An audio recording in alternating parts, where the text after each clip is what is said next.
Interessiert's euch? Nein. Uns auch nicht. Fahrt der Bus schon? Auch nicht.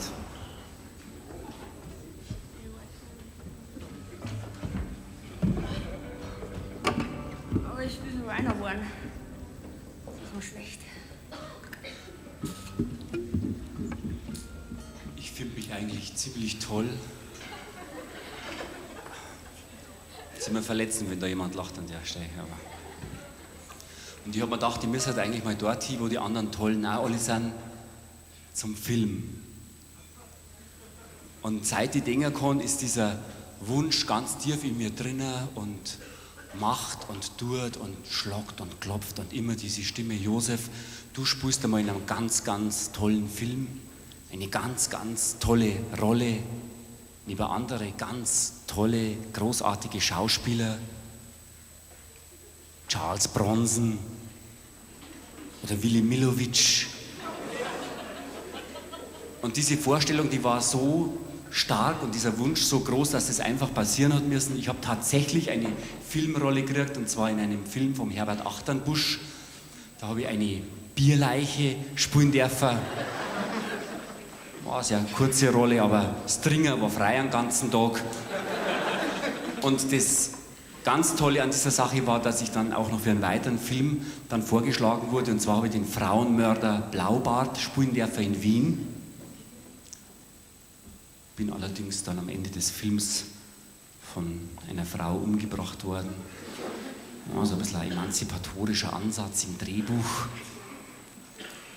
Die Schlussszene werde ich nie vergessen.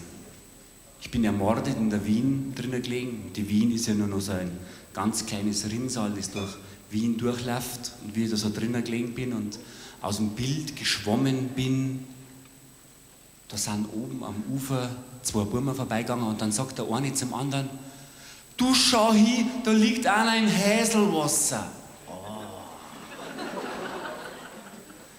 Ich habe dann vielmäßig nichts mehr weitergemacht und habe dann stattdessen mit einer Psychotherapie angefangen. Und was dabei rausgekommen ist, das singen wir euch jetzt.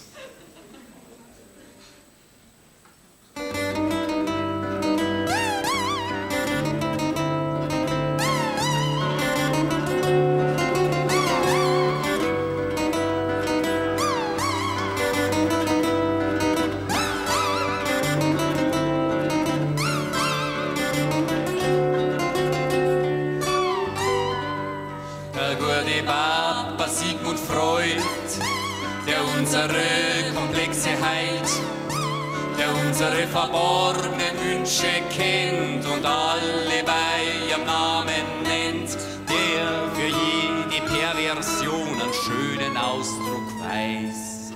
Wie wär das Leben ohne ihn, den Mann aus Wien? Na, weißt, was da alles gibt? Da gibt's die Schizoiden, Angstneurosal, gut verdrängten Schuldkomplex, allich gelebten Zwangsneurosal, und dann gibt's die zuckersüße präanale überwilde Phase kurz vorm ersten Lebensjahr. Sehr richtig. Jeder steckt in der Schublade drin und der Mann aus Wien zieht sein Bircherl raus, haut ein Stempel drauf und sagt dir, was du bist. Schon wieder ein Perverser. Wer liebt seine Mama? Der Ödipus. Wer ist der Masochist? Der Tantalus. Und wer steckt hinterm Busch? Ja, der Voyeur. Und der Exhibitionist? Der zeigt sie Beschall her. Wer kann mehrmals knurren? Der Don Juan. Und wer muss sublimieren? Der Herr Kaplan. Und wer weiß über alle genau Bescheid? Ja, nur der Sigi Freud, der gute Papa Sigmund Freud, der unsere Komplexe heilt, der unsere verborgenen Wünsche kennt und alle bei ihrem Namen nennt, der für jede Perversion einen schönen Ausdruck weiß.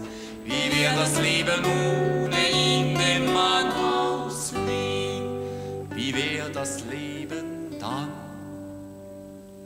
Fahrt.